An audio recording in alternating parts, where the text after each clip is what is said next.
Vamos lá, é a aula de teoria do conhecimento ou epistemologia sobre o conhecimento a priori.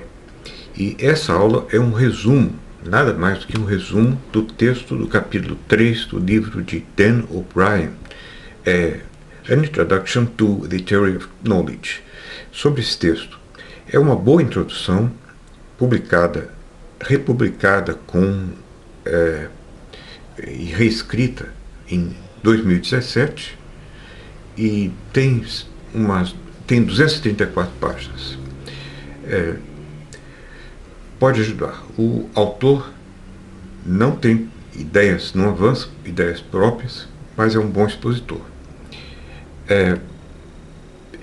Vemos um livro retangular, diz ele.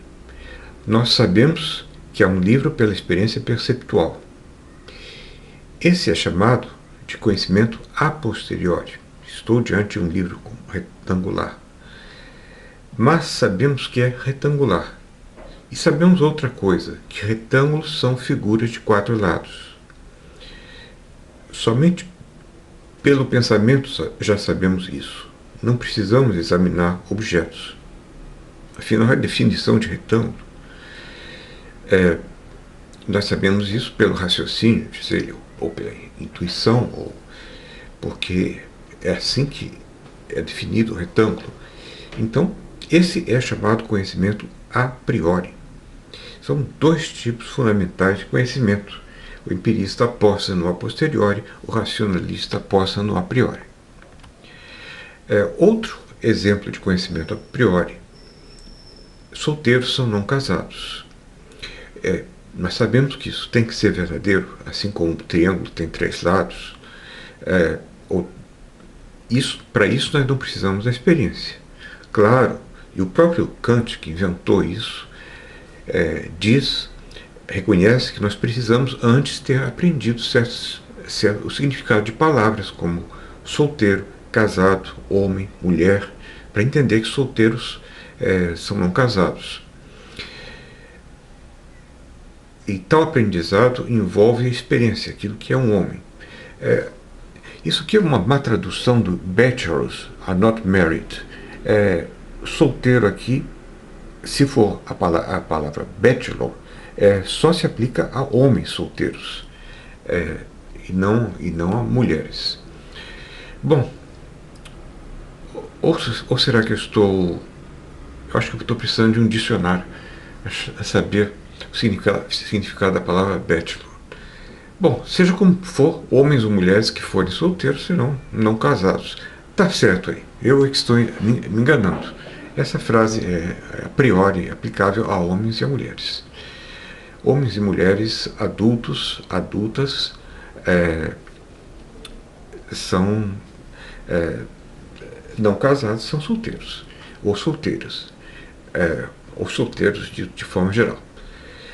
A experiência tem um papel na aquisição do conhecimento a priori no que tange ao aprendizado da linguagem no qual ele é articulado. É isso que ele quer dizer. É o que Kant também tinha em mente. Mas, uma vez possuindo os conceitos relevantes, ele é sabido sem intervenção da experiência. Você sabe que solteiro é adulto não casado. Portanto, você pode substituir aqui solteiro por adulto não casado e dizer que os adultos não casados são não casados, que é tautológico. Racionalismo e empirismo. O racionalismo enfatiza o poder do conhecimento a priori e o empirismo enfatiza o poder do conhecimento a posteriori. Basicamente isso. Se pudesse, o racionalista diria que nós podemos conhecer tudo sem precisar da experiência.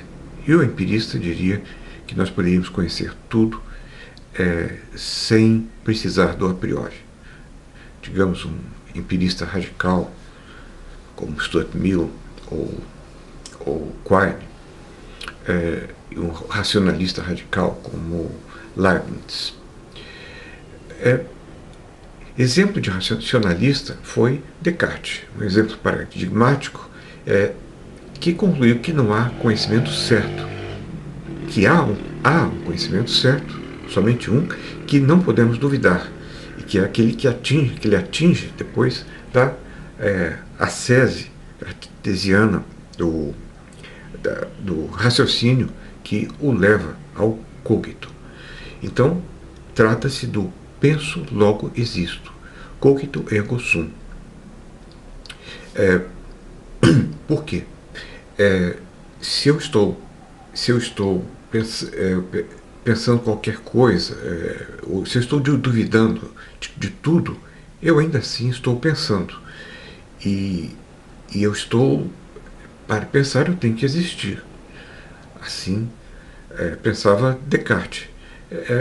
Assim eu posso dizer que penso, logo existo, é certo. Eu não posso dizer eu não existo. Esse pensamento é autodestrutivo, é autocontraditório. Você tem que existir para pensar que não existe e você pensa algo falso. Então é verdadeiro que você existe, ou que você pensa que existe. Vamos ficar nisso, não vamos questionar o cogito. Ele foi prescindido por Agostinho em Si Fallor Sum, seduzido existo, muitos anos. Não estava copiando ou plagiando Agostinho. Ele não cita, mas o fato é que na filosofia, sempre na história da filosofia, ideias retornam. E retornam, mas são aprofundadas sob ângulos diversos, sob perspectivas diversas, e há nisso um certo progresso, no final das contas. Agora, se essas ideias duraram, é porque havia originalidade e profundidade nelas. É o caso do penso, logo existo, de Descartes. Descartes não excluía a experiência. Uma vez que ele tinha a garantia do cogito, ele excluiu que as ideias, enquanto tais, são garantidas. Ele concluiu que as ideias, enquanto tais, são garantidas. Os pensamentos, aquilo que. E o pensamento para ele tinha uma extensão até mesmo às sensações, mas são internos e você tem um acesso direto a eles. Então, parece que são garantidas. O mesmo acontecendo com a ideia de Deus. Ora, mas a ideia de Deus é um ser que possui todas as perfeições e nós somos seres imperfeitos.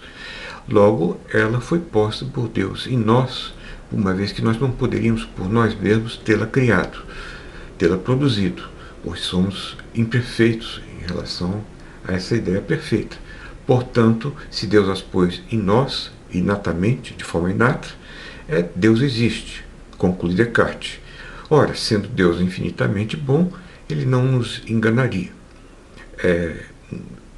Então, nós podemos acreditar em todos os conteúdos da consciência, mas especialmente no que diz respeito aqui à experiência perceptual, à existência de um mundo externo. Não é possível que Deus permitisse a existência de um gênio maligno que nos enganasse com relação à experiência que temos perceptual de um mundo externo. Bom, pelo menos aquele conhecimento da experiência que é cuidadosamente adquirido, pensa Descartes, é verdadeiro. Precisa ser claro e distinto. Se for claro e distinto, será verdadeiro.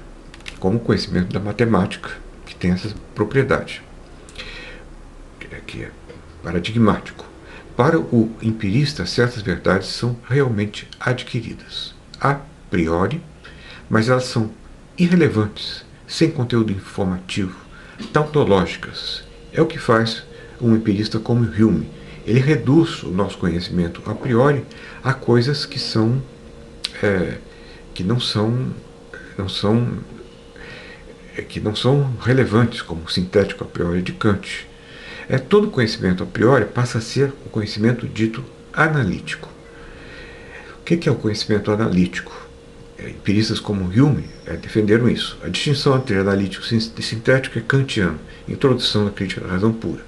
O conhecimento analítico é aquele que é verdadeiro em virtude do significado de seus termos. Então, o conhecimento analítico para Kant, o conhecimento analítico é aquele em que você tem uma frase com sujeito e predicado, e o conteúdo do predicado já está contido, o conteúdo do conceito, o conceito do predicado já está contido no conceito do sujeito. Ele apenas desdobra, desempacota aquilo que está no conceito do sujeito. Exemplo, o triângulo tem 3 lados. Ter três lados está contido no conceito do sujeito, que é de triângulo. Por quê? Porque triângulo é uma figura plana, fechada,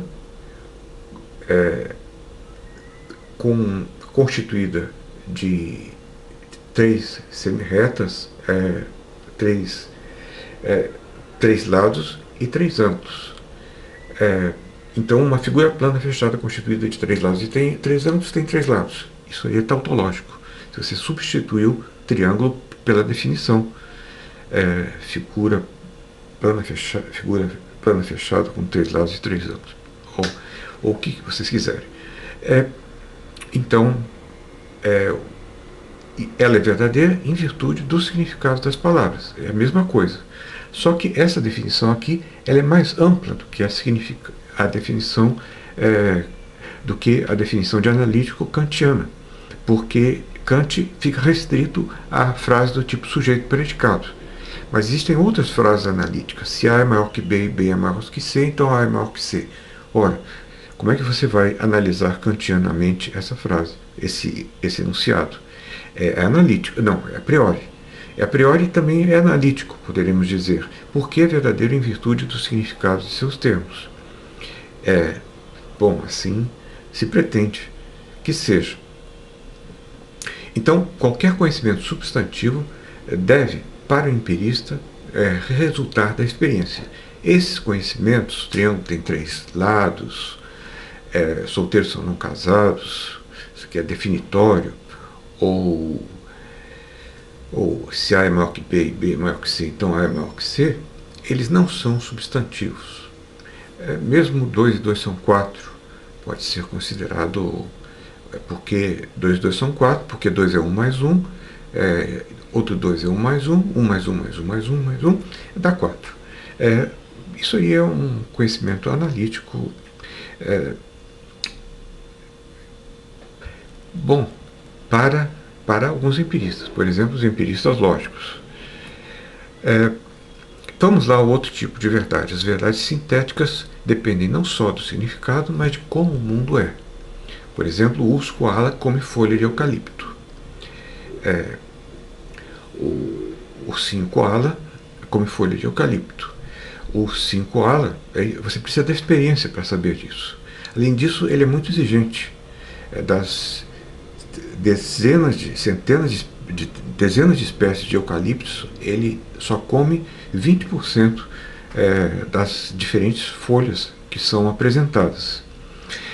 Além disso, ele não é urso.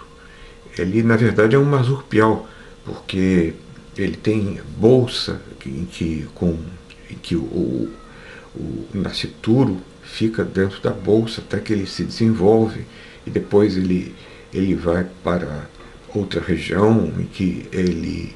Bom, porque senão ele morreria, porque as folhas de eucalipto podem ser venenosas, são venenosas. Então o homem não pode sobreviver comendo folha de eucalipto. Além disso, eles são animais não agressivos. Você pode segurar um ursinho koala, ele não faz nada. Ele de urso não tem nada mesmo. E além disso, ele mexe as orelhas, abana as orelhas. E o que mais ele faz? Ele existe lá naquela região da Austrália, no leste da Austrália, mas tudo isso que eu estou falando é conhecimento empírico. são verdades sintéticas, em que o predicado não está contido no sujeito. A folha de eucalipto não, o conceito de folha de eucalipto não pertence ao conceito de urso koala.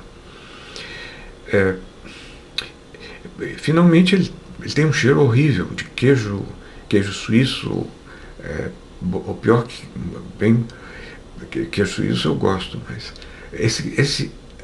bom, isso é mais um conhecimento empírico. Vocês veem que, em geral, o nosso conhecimento é empírico, é sintético. Então, a priori versus empírico é uma distinção epistemológica, dizem eles, enquanto analítico e sintético é uma distinção semântica, tem a ver com significado.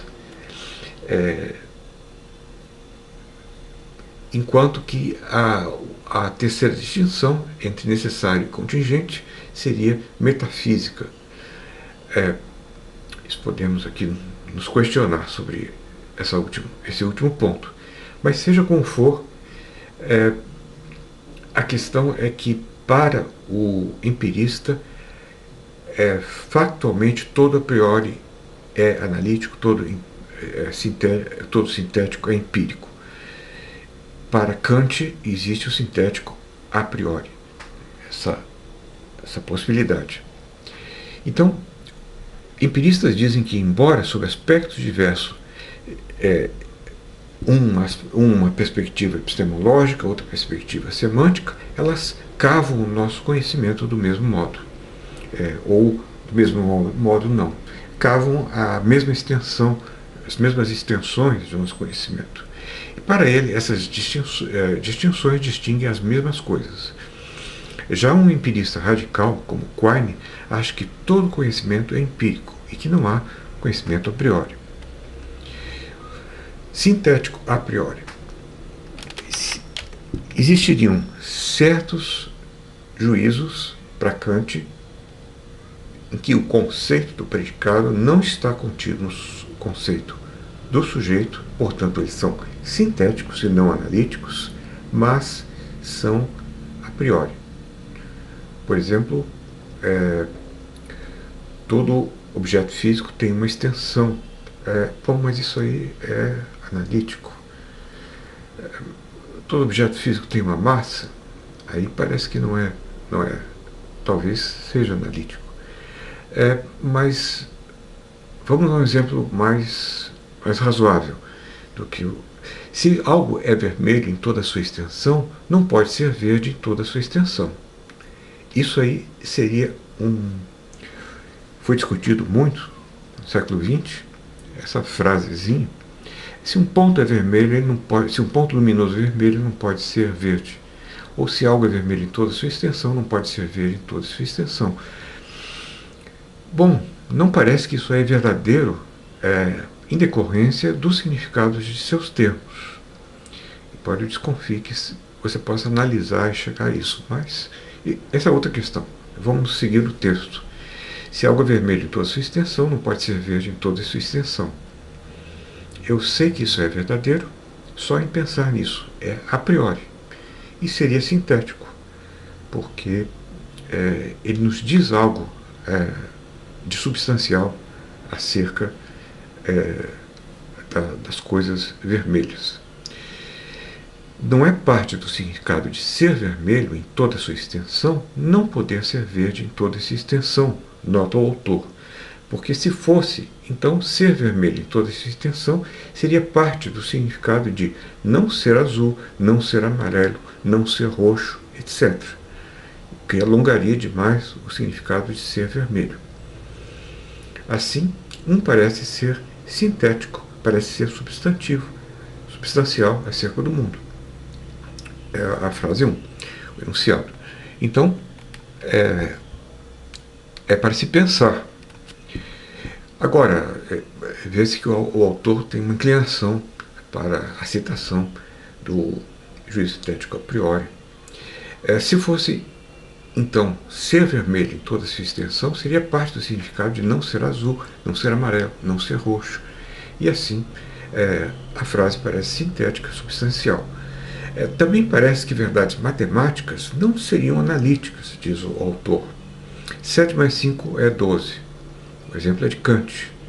Ele diz que ou 12 é 7 mais 5, para ficar mais fácil. O sujeito 12, ele não está no predicado 7 mais 5, ou o sujeito 7 mais 5 não contém o resultado da soma, que é 12, em si mesmo. Ele não. Se fosse, então, 12 significaria também, diz o autor, 6 mais 6, 2,5 mais 9,5, etc.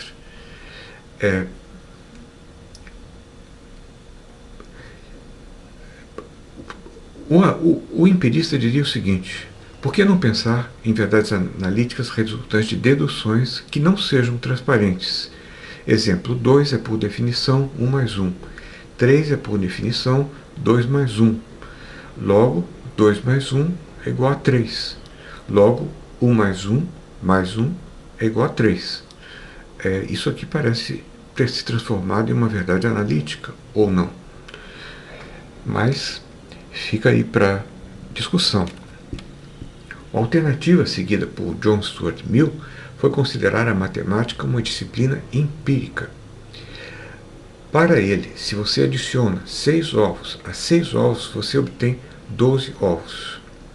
Como você sempre obtém o mesmo resultado da soma, você generaliza, concluindo que 5 mais 7 é 12.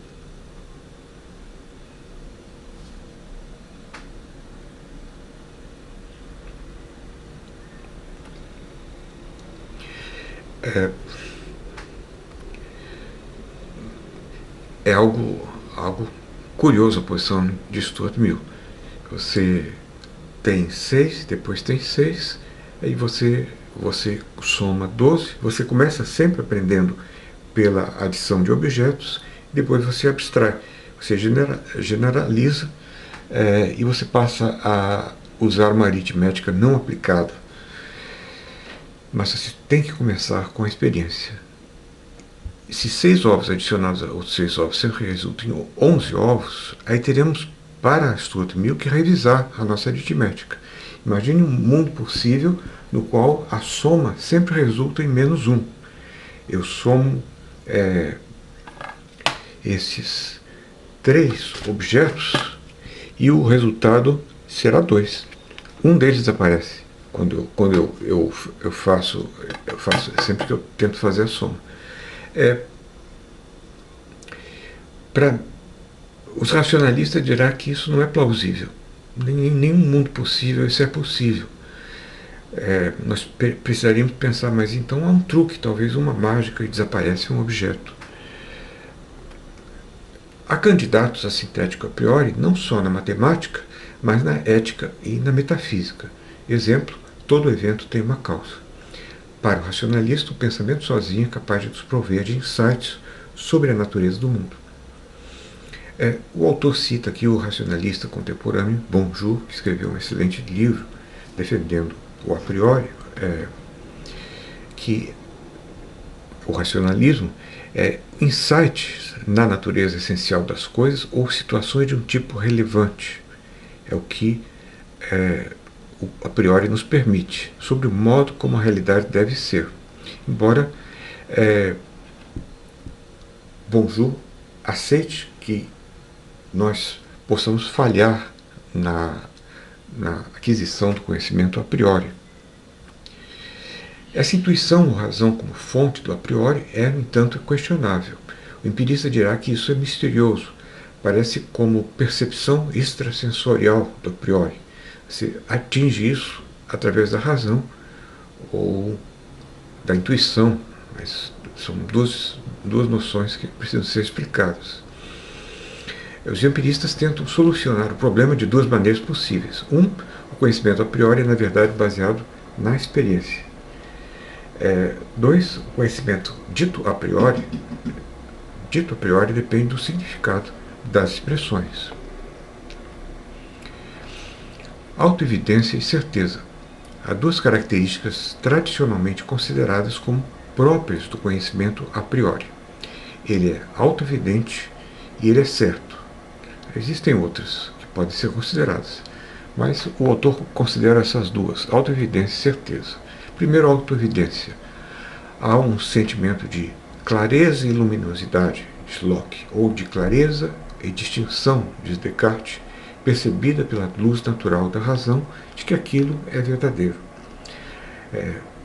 sem precisar da experiência, sem decorrer da experiência propriamente. A autoevidência é a justificação resultante do simples entendimento. Você entendeu, então é autoevidente.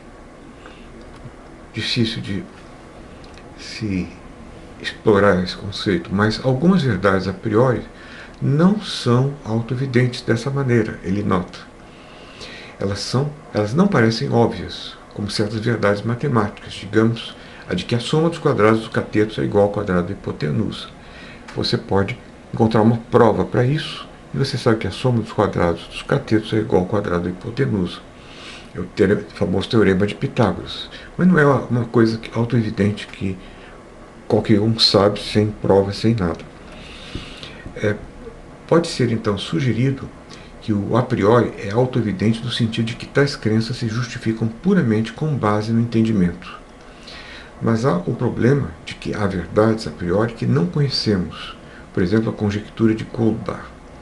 Todo número integral positivo pode ser expresso pela soma de dois números primos. Uma resposta seria que ela não existe como teorema, mas apenas como conjectura. E o que é uma conjectura? É algo que só demanda uma plausibilidade. Toda a soma que nós fizemos agora de números positivos se mostrou como sendo possível o resultado da soma de dois primos. Mas isso não pode, na infinitude dos números, nós não podemos provar que isso vale para a infinitude dos números. Mas, até agora, se demonstrou plausível. A outra característica do conhecimento a priori é a certeza. Eu não apenas acredito que 2 mais 2 é 4, mas eu estou certo disso. Mas se acredito que essa mesa é marrom, posso sempre estar enganado. Há, no entanto, um problema. Sabemos que a concepção tradicional de conhecimento, que é a priori, é falha, com base em outras intuições a priori, em certos casos. Daí que não é infalível o conhecimento a priori. Ele pode ser aceito como sendo falível mesmo por um defensor dos juízos sintéticos a priori e do racionalismo. E o racionalismo a priori não é infalível, porque eu posso, por exemplo, fazendo essa soma aí, eu posso perfeitamente errar. Nós podemos rejeitar o conhecimento a priori devido à inconsistência com outros a priori e à contradição com evidências empíricas a posteriori. Então, duas maneiras pelas quais o conhecimento a priori pode ser rejeitado. Finalmente, o conhecimento inato. Os racionalistas sugeriram que o nosso conhecimento a priori tem origem inata. Platão foi o primeiro a dizer isso. A alma lá no céu das ideias teria tido contato com as ideias, depois ela foi incorporada. Nós nascemos com essas ideias, mas esquecidas, mas na experiência das cópias das ideias no mundo, e especialmente a experiência matemática, nós iremos rememorar as ideias que se tornarão pouco a pouco claras para nós, como a ideia do bem e a ideia da justiça. E Descartes, a ideia inata mais importante era a ideia de Deus. Mas para o empirista como Locke, a mente de um bebê é uma folha de papel em branco e todo nosso conhecimento é fundado na experiência. Afinal, crianças idiotas e selvagens não têm conhecimento da virtude, por exemplo. Mas esse é um argumento fraco, porque mesmo crianças e idiotas e selvagens podem ter conhecimento do que é certo e errado, mas pode ser um conhecimento de uma disposição inata que as pessoas têm. Leibniz tem a chave para isso do ponto de vista racionalista. Nós temos disposições, potencialidades, tendências inatas. Nós somos, na linguagem contemporânea, nós somos geneticamente predispostos a adquirir certos mecanismos de formação de crença. Então, isso seria a origem a priori, origem herdada da evolução natural, que nos tornou constitucionalmente capazes de entender a complexa geometria euclidiana de modo a priori. Mas o autor acha que um conhecimento pode ser inato e não ser a priori. Se temos uma crença em Deus inata, isso não a justifica. Eu acho que o autor se confunde aqui. É isso aí.